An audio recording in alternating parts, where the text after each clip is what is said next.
do anybody have any questions on anything so far? Sound different? Get on with the show. All right. We have been touching on Colonial, Arkansas, beginnings of it, particularly the French establishment of Arkansas Post in 1686. As by this time, late 17th century on into the 18th century, we have a better idea of the Native American inhabitants of Arkansas, which at this time is the overwhelming bulk of the population of the state, or what will become the state.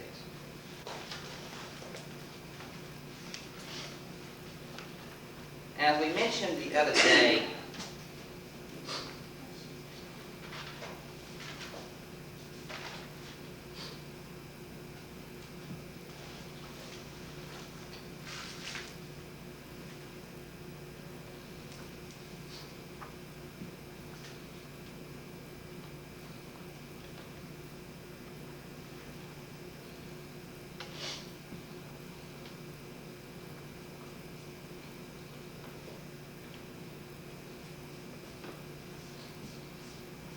kid, we'd have to draw maps of Texas in school, and there would be the most horrendous shapes you ever possibly imagine.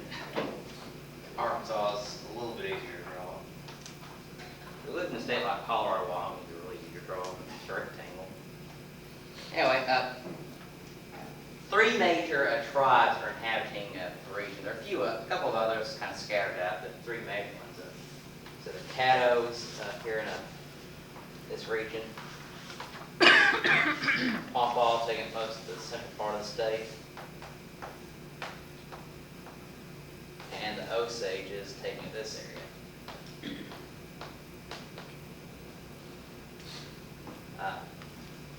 Probably northeastern part of the state, and parts of the Ozarks, and kind of straddling the Arkansas, Missouri line, all taking most of the central part of the state. Caddo, most of the southern, southwestern part of the state. Southern Oklahoma, East Texas, northern Louisiana.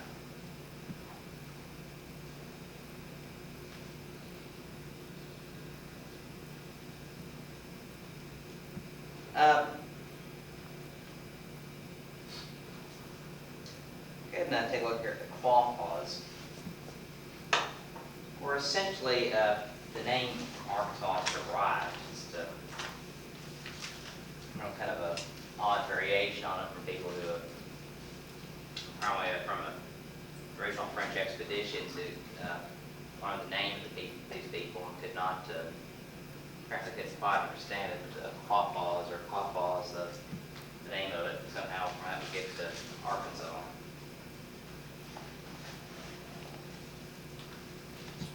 The Quapaws are a Siouan tribe. As it is, they're related to the Sioux tribes of the High Plains. The language is a derivative of the Sioux language.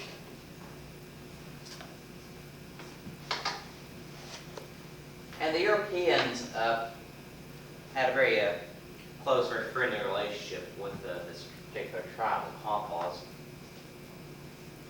Close allies, the French and Spanish later on. And very valuable source of trade for the French later on, the Spanish.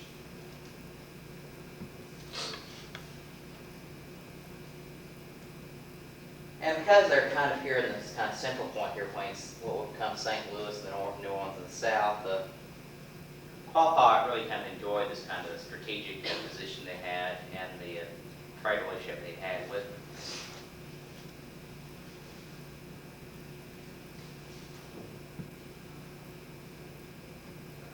Now, the Quapaw believed that the force of the earth was created by a god named Wakonda.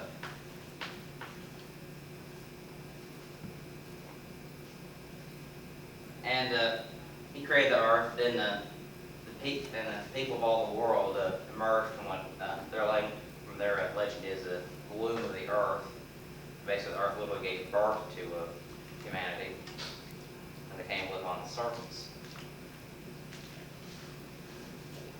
supernatural qualities to the sun, the moon, thunder. I also believe that plants and animals possess spiritual gifts that could assist you in endeavors. Basically, it's something called animism.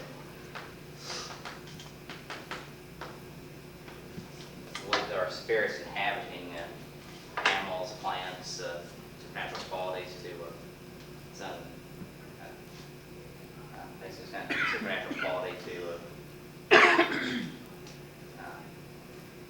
plants and animals. And you see this quite common in a lot of Native American tribes. I believe there's some spiritual quality to animals, plants, and elements of nature.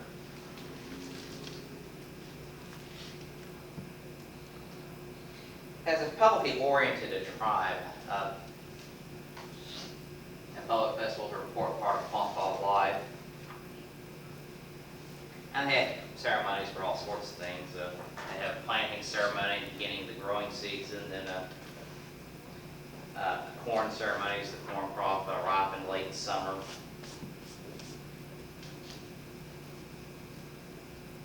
And the Pawpaw trained many of their people to how to perform these rituals and how to pray to whatever spirits and gods in their culture that would win them favor and hopefully produce a good crop. So primarily a very sedentary tribe, stayed in one place for extended periods of time, permanent villages. And so they are very much interested in farming.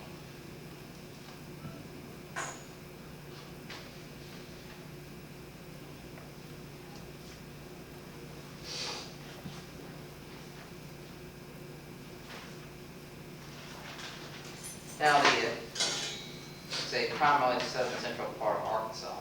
Let's look at a book here on page 35. See example there of a Pawpaw, traditional ceremonial dress, an artist's conception of it.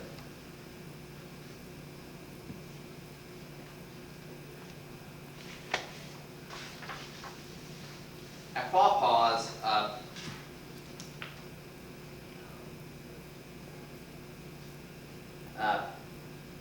was organized in terms of inherited status, is usually kind of through marriage. It's basically Pawpaw society kind of married their way up.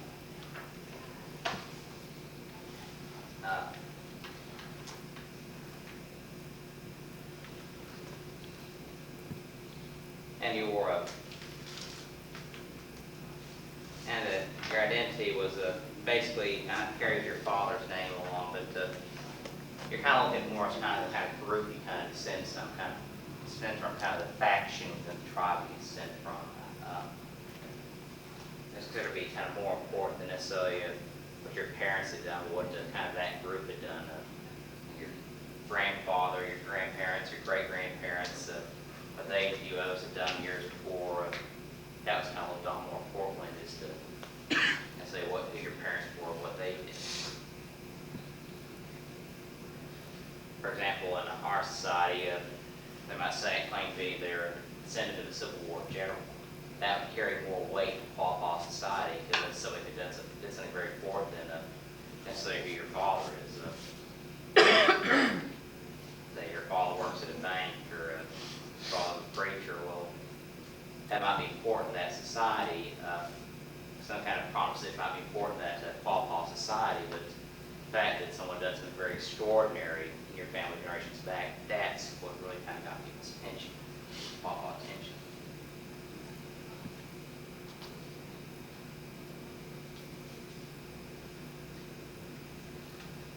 And so each village kind of had a leader whose office was inherited again through the male line.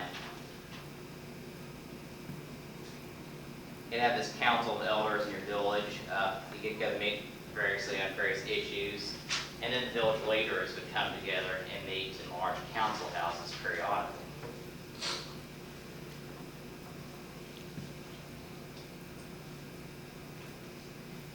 As they Pawpaws produce corns, beans, squash. They also produce gourds, melons. They also raise tobacco.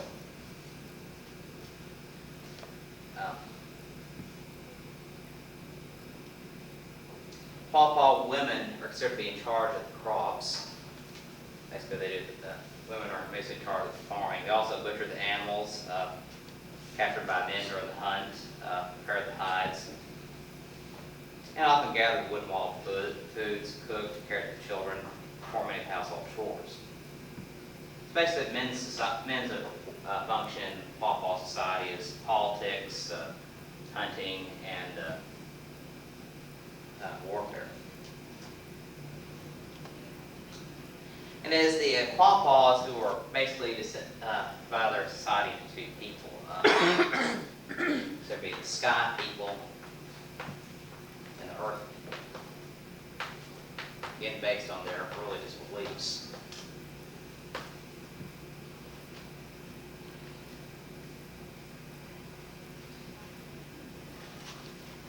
Now, essentially, the society kind of divided into these two separate groups. You have basically they're kind of responsible basically for according to two various different supernatural forces that Pawpaw believe in. The earth people, they would perform rituals to sustain the physical material well-being of the community. Okay, so look at prosperity, material goods, food supply, things like that. And the sky people perform rituals concerned with spiritual affairs, essentially rites for the dead, various spiritual exercises, things like that. Basically, the earth people would pray for this life, and the sky people would pray for the next life.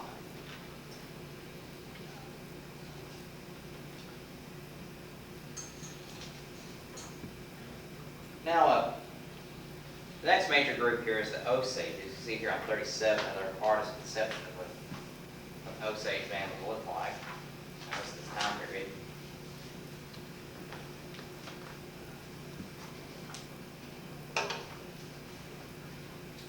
I'd say the Pawpaw and the Osages, they're fairly closely related. They both have the same Siouan language. Probably northeastern Arkansas, southern Missouri. And this is the tribe that kind of moves around a lot. So, Osages call themselves children of the middle waters.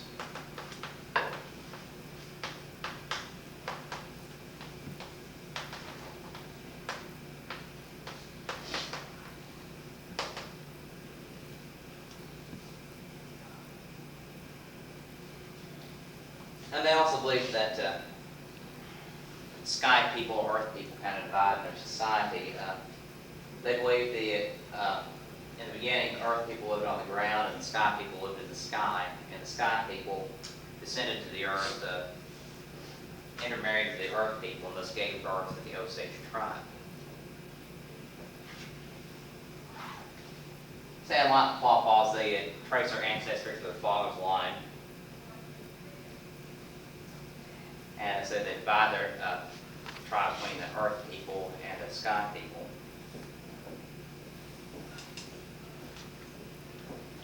And say Osages, and say that these also the tribes have these large stockaded villages and the cities.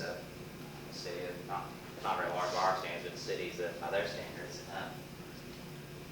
And these are the tribes that this tribe often is even though they have an agricultural society, very often Osages would just pack up entire villages for several months at a time and go off on major hunting expeditions. So that's in Oklahoma, Kansas, other parts of Missouri. While their crops were growing, they just go off and go hunting. It's basically a big extended vacation with the whole tribe.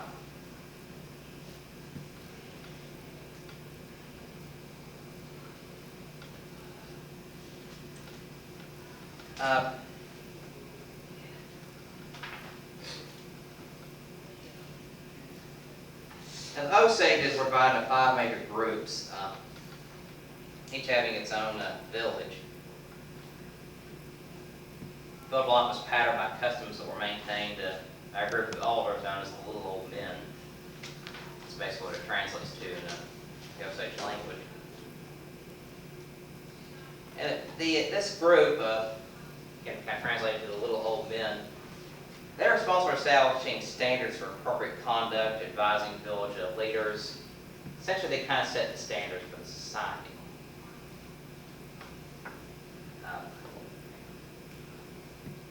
They would sit backside of, okay, this is the way we do this. Yeah, we did this, this, and this. And basically, they said kind of went. So they don't have, so it's not a kind of formal political position. It's kind of an advisory position with the force of, you better do what we say, because we've been around, we know what to do. It's also this group that maintained a sacred knowledge and traditions. It's kind of similar to a role of grandparents in our society. They want to be basically saying that kind of have knowledge of the old traditions, the old ways, remembering how things used to be. They kind of tell stories in the old days. Basically, since they knew the history of their community, they'd be able to say, we tried it this way one time, it didn't work like this, so we should do it this way. And they'd be passing down the traditions from one generation to the next.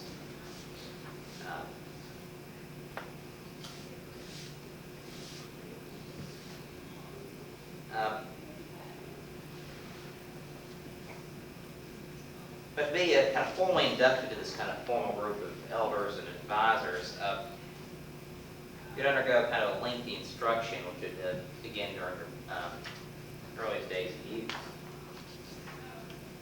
Essentially, as a young man, you'd be trained to be essentially a little old man one day.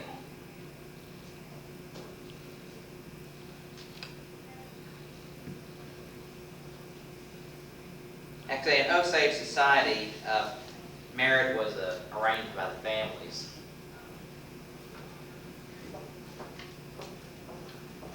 Men and women were expected to marry outside the tribal division, usually outside the village. And in this way, this kind of arranged marriage is basically kind of made for somewhat for political purposes, to try to maintain a balanced unity of unity in society. As you marry off your children to someone in another village, then obviously you're going to try to take special interest in the affairs of that village and try to make sure that you stay on good terms with that village. And make sure one division within the village itself is not at odds with another one. That's why you married someone off to that other division. Basically kind of hoping that everything will work out because you have family in that other division or that other village. And by and large, it worked out fairly well for the Osages. Like I say, politically arranged marriages have somewhat of a mixed record in a European society. For example, World War I, the King of England, the Kaiser of Germany, and the Tsar of Russia's wife were all the grandchildren of Queen Victoria. So the countries all tore each other apart.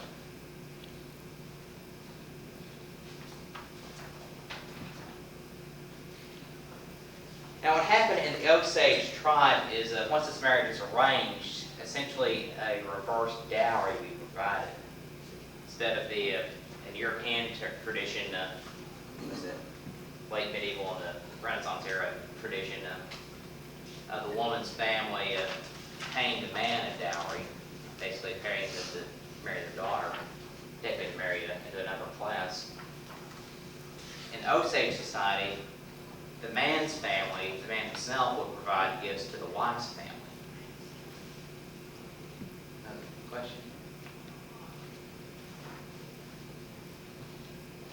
I'm hearing things. Anyways, in the Osage society, the man's family and the man himself would be providing gifts for the wife and eventual wife and the wife's family. Basically, it's a way of showing goodwill and showing that yes, they could provide for this bride once it came into the family.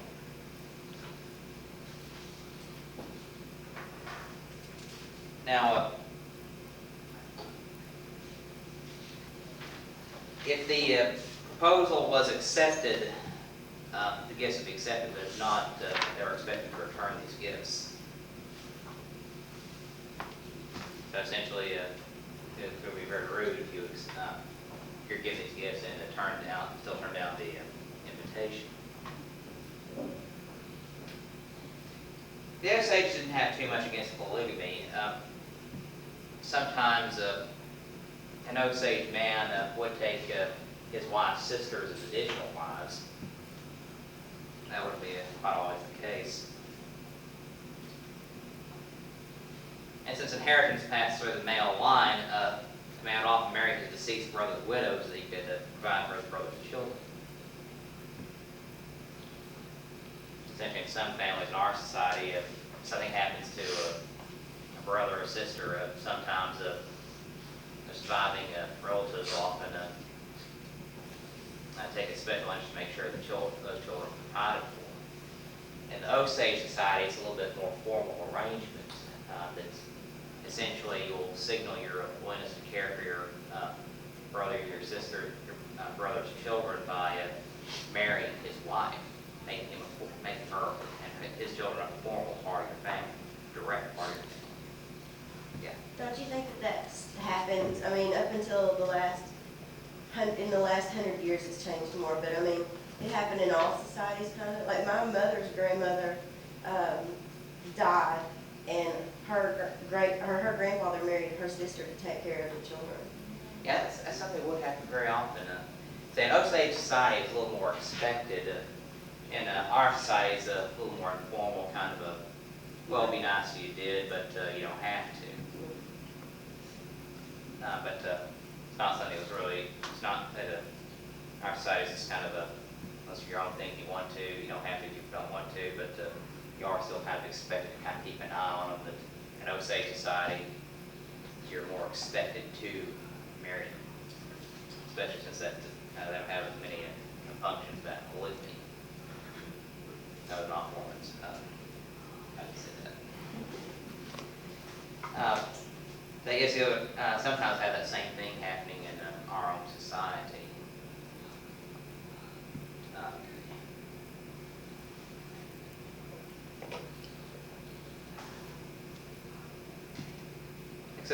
In Osage society, men were responsible not only for hunting, but in waging war.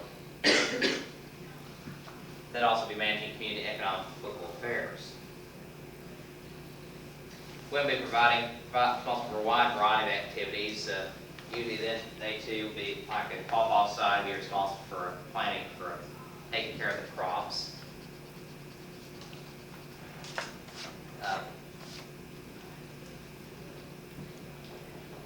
And raising children, well, it's like the old African proverb of they believed it did take a village to raise a child. And family, clan, village all kinds share the responsibility of raising children. Fathers instruct their sons in skills of hunting and warfare, while mothers taught their daughters how to attend crops, manage domestic affairs. And elders, especially that group of little old men, taught values and important social and religious beliefs. Essentially, everybody just kind of look after each other. And it used to be somewhat that way in our own society. If kids playing down the street, some getting in trouble, something wrong with one of the kids, neighbors used to not have any kind of hesitance to tell parents that, your kid's getting in trouble or something wrong with them. I think you might need to take a look at it. In today's society, people are a little bit more defensive and basically be told mind their own business, and some people aren't as willing to do that anymore as they used to.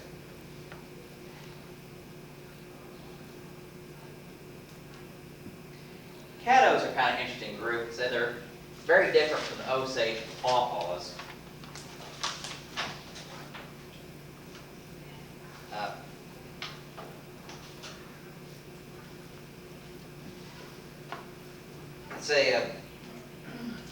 Primarily here along the Washita River Valley, Red River Valley.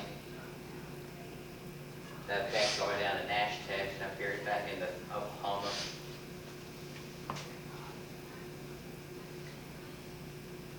And so instead of having these large settled villages like the Pawpaws and the Osages would, Caddos are kind of a little bit more scattered, a little bit more kind of oriented towards individual family farmers. They all have their own little stretch of land. They take care of themselves and their families and their extended family. And sometimes they gather as kind of a central gathering point for religious ceremonies, trade, or whatever.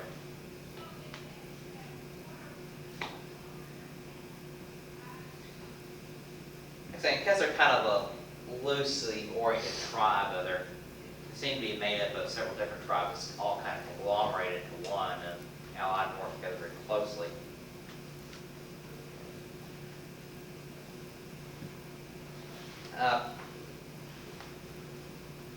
So the Caddos have several different interesting kind of creation myths. I mean, myth in the Greek sense of just a story.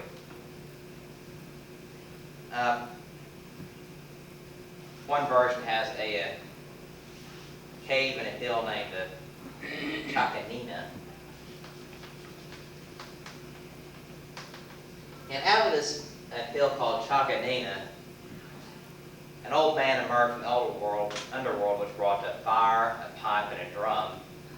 His wife followed, bringing corn and pumpkin seeds.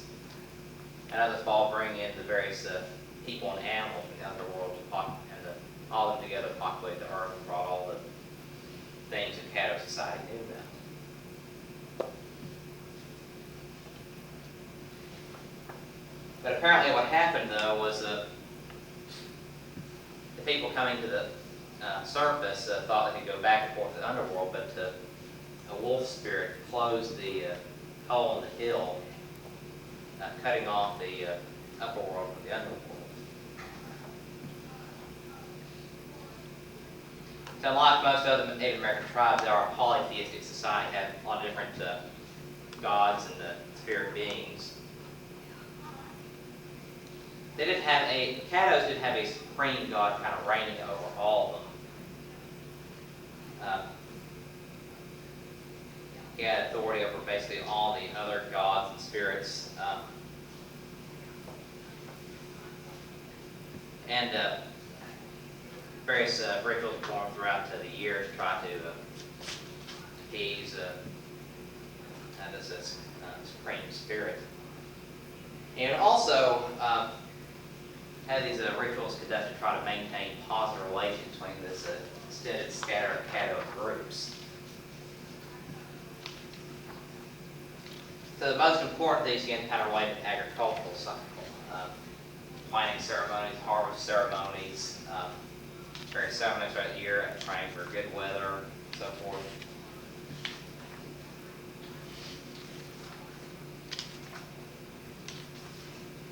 So in the Catalan society, you have membership in a particular clan. That is a kind of extended group or extended faction within the Catalan society. You have membership in that.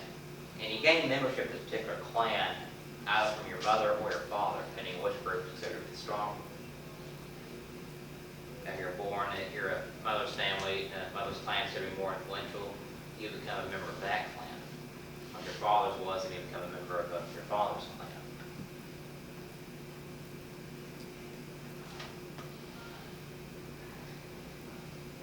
And say membership of those clans, you were expected to do anything and everything members of the other clan need, especially when they're traveling into your area.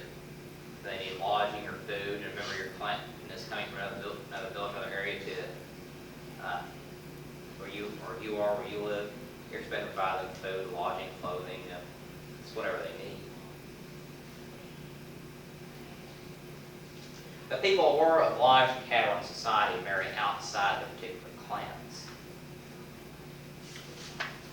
Again, like in Osage society and other societies, try to maintain a kind of healthy balance between the different factions in Catalan society.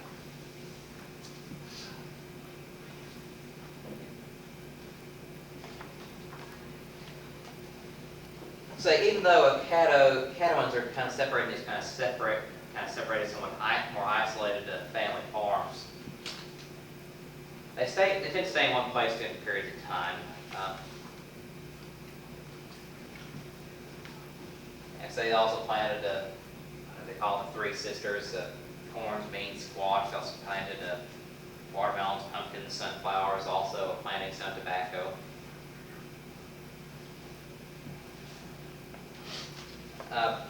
Hunting was a favorite activity. They were pastime of the Cadouins, probably buffalo, bear, deer, and other smaller animals, birds.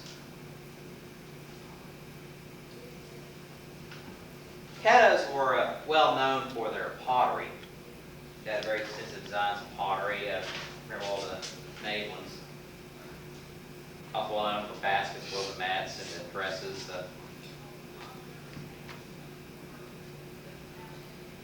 And because they're so good at making containers, they became very renowned traders.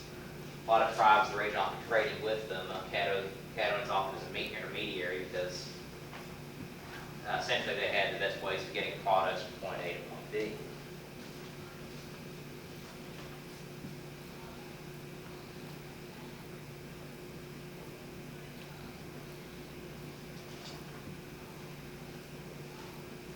Now another group, it's kind of here on the outskirts of now Arkansas, is the Tunicas and the Corollas.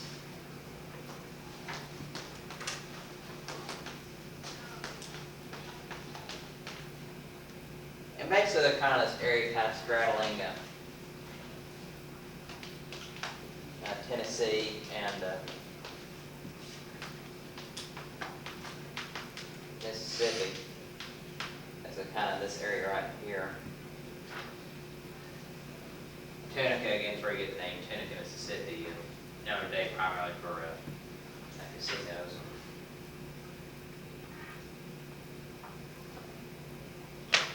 And I believe the Tunicas arrived about the 16th century, basically kind of straddling the Mississippi River.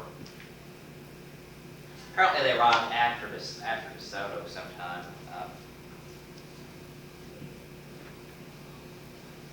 The Corollas came in the same kind of area, kind of mixed in. You might have a Corolla village, then a Tunica village, kind of mixing back and forth.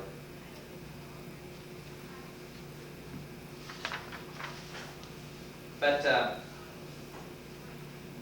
Corollas are kind of caught between a bunch of different tribes. And slowly they're kind of worn down by warfare with neighboring tribes, particularly Chickasaws and the Natchez. Instead of forcing the Tunicas kind of relocate, shift their positions quite quickly in the 18th century. Now Tunicas recognized the supernatural powers of many aspects of nature. They worshiped the sun, but unlike a lot of other Native American cultures, they didn't recognize the sun as kind of a male figure, but as a female figure, kind of a mother figure.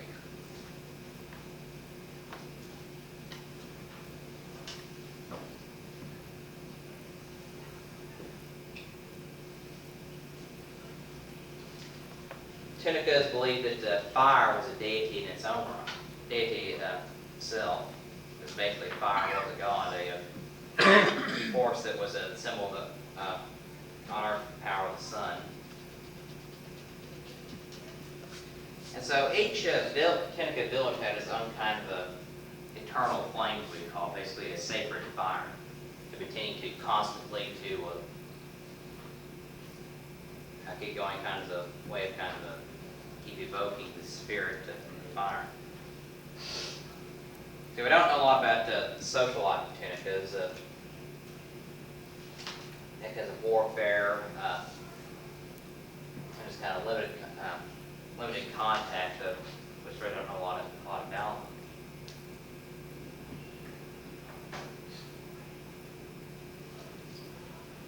Say Corollas, we know even less about. Again, because of the warfare in this period, the 17th and 18th centuries, the Corollas basically just kind of disappeared, absorbed by the tribes.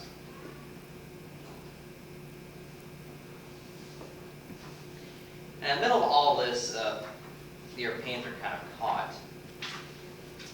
French are establishing their settlements here at Arkansas Post.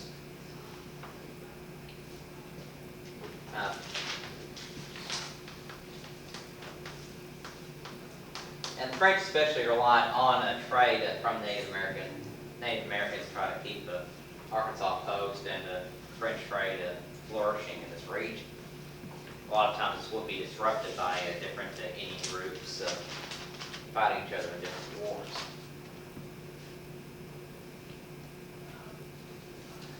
In fact, there actually were several tribes that various different times attacked Arkansas Post.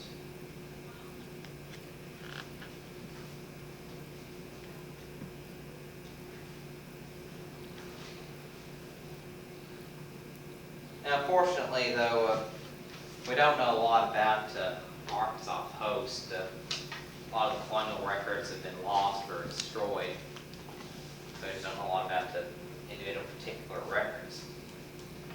In some cases, we do have a lot of information about it. In some cases, we don't. But a lot of it simply disappeared. In fact, you can see here on the page here in chapter 447, there are 3 different locations for Arkansas Post, some of which we're not exactly sure exactly quite where they are.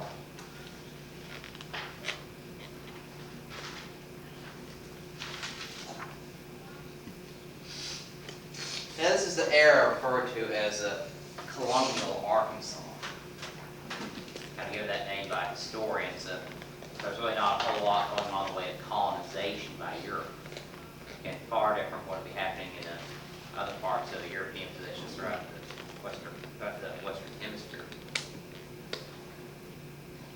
The English, for example, were very aggressive about settlement on the Atlantic coast, pushing their way inward, and settlement goal of building up population, developing resources with the main focus of English colonization. The French, most of their colonization, most of their population efforts kind of based in the Great Lakes region and in far southern Louisiana, Baton Rouge, New Orleans area. Spanish, most of their efforts kind of concentrated again in Mexico, Central America, and South America. So Arkansas, comparatively, is kind of out in the middle of nowhere. Like I said, the Arkansas Post did have its importance, but in terms of the rest of the operations of the French Empire and North America, and later on the Spanish, Arkansas really is kind of lost in the mix.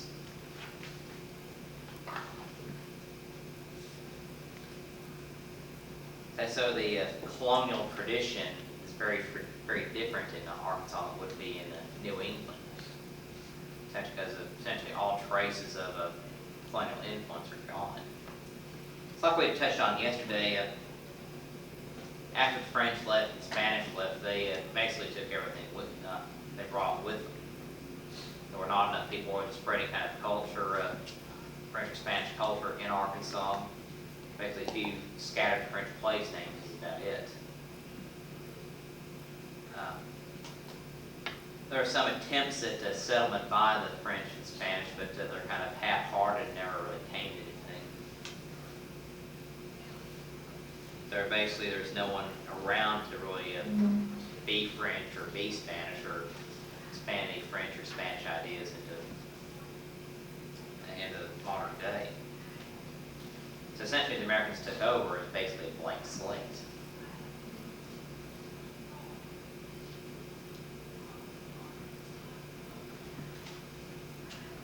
So that book makes kind of an interesting note about this.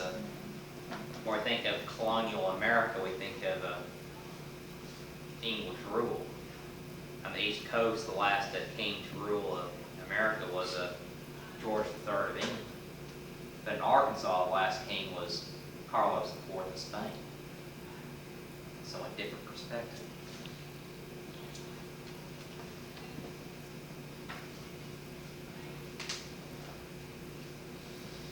Now, Arkansas Post, like I said, been established by Henri de Tonty.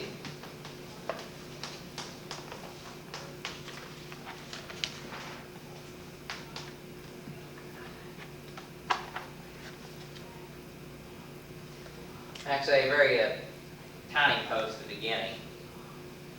So you can see here on 47,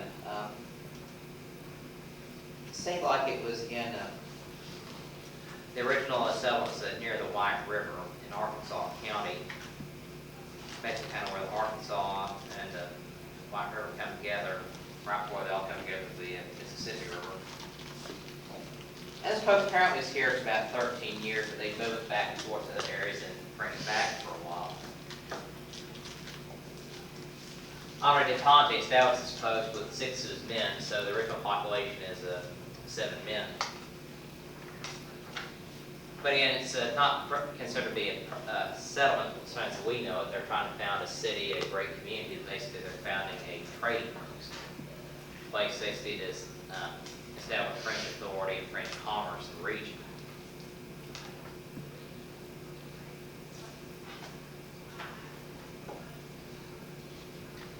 So Tonti and others at Arkansas Post told periodic travelers came to the area. Their basic purpose at the beginning was to try to expand trade with the Colonial. It's basically as a trade center.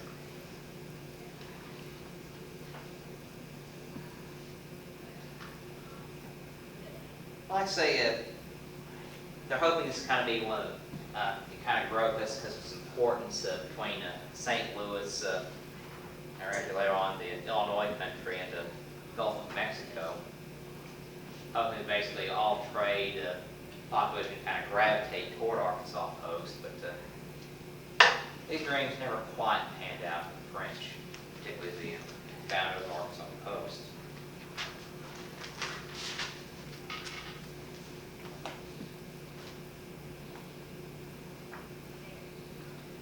Now,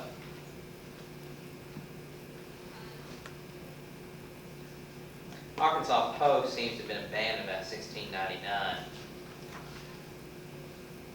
particularly after the colonies in southern Louisiana were established. But later on, they decided to reestablish the post, believing it would still serve a very important administrative function. See, the original post, it was having some success in expanding trade with the cloth laws, but it wasn't enough for the French government to maintain. For all these men at Arkansas Post, they are soldiers of the French army. They're basically being paid to be there. And they'd asked the French government to try to establish this post,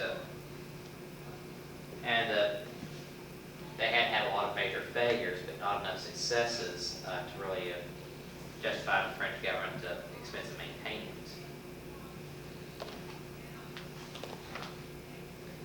So for a time it was abandoned. But as Louisiana is established, the whole area of the Mississippi River Valley was organized under a colonial governor. This here, the governors under a French and Spanish rule, and then a territory period. First colonial governor was a man named Marquis de Sandville. The rules were a very short period, 1699 1701. And no fixed terms, basically, is as long as you were able or willing to do the job, as long as you stayed in good graces with the king.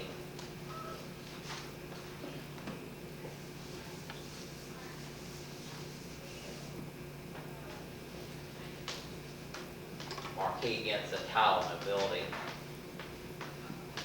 Again, because records of this area are so sporadic, we still have trouble getting a lot of the names of some of these individuals.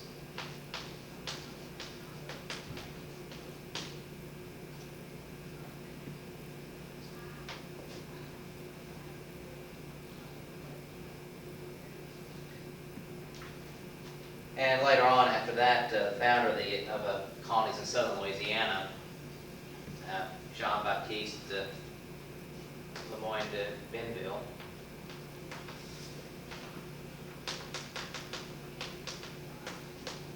the first on this list simply is Bienville. Really kind of got the area going during his reign from 1701 to 1712.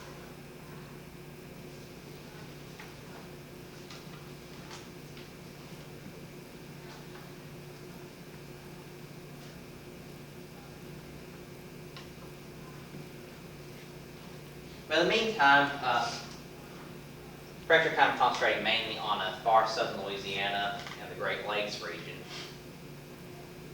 and having some success in those regions, but Arkansas is kind of forgotten about for a while. But the English saw a lot of opportunities here as well. Because remember, the English, they're trying to move inland from the Atlantic coast. And see, the French seem to basically kind of giving up on this area. And so the English very briefly try to wander into this area in the late 17th century.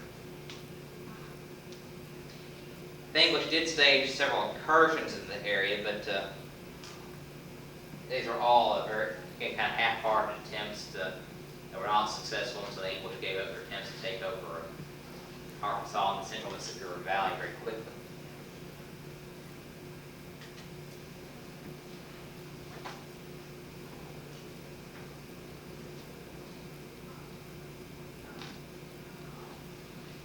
But nevertheless, though, some English traders would still be wandering into the region. And there are several who tried to open up their own trade with Wawa's, but again, the results are kind of mixed at best. On 1720, you have a Scottish banker named John Law that actually immigrated to France and made a fortune as a financier in France. It's looking for new opportunities, a chance to make more money and to make a name for himself, make an even bigger name for himself. Actually, it's kind of a Donald Trump type. Well, Law decides he's going to try to revive settlement in Arkansas.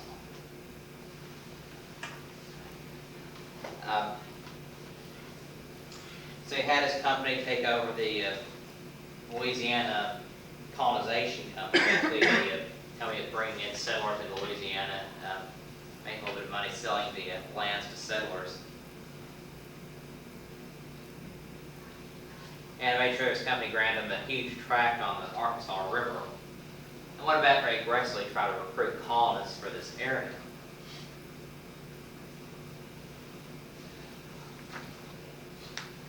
Well, he finally ended up getting a few settlers interested. Apparently, these are Germans from living in the far eastern France, the Alsace-Lorraine region. So France and Germany fighting in this region, World War I, World War II.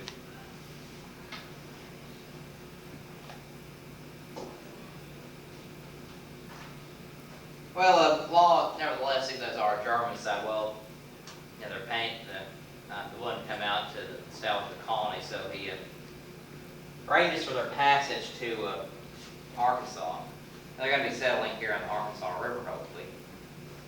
But as was happened the case in most of these colonial endeavors, a lot of the colonists end up dying along the way for various reasons: accidents, disease, malnutrition. And these German settlers just basically kind of gave up on the idea of traveling all the way up to Arkansas, so they ended up settling in southern Louisiana instead. They arrived at the already established colonies in Louisiana and just basically stopped. Frustrated Law's ambitions, we kept trying. And so, in 1721,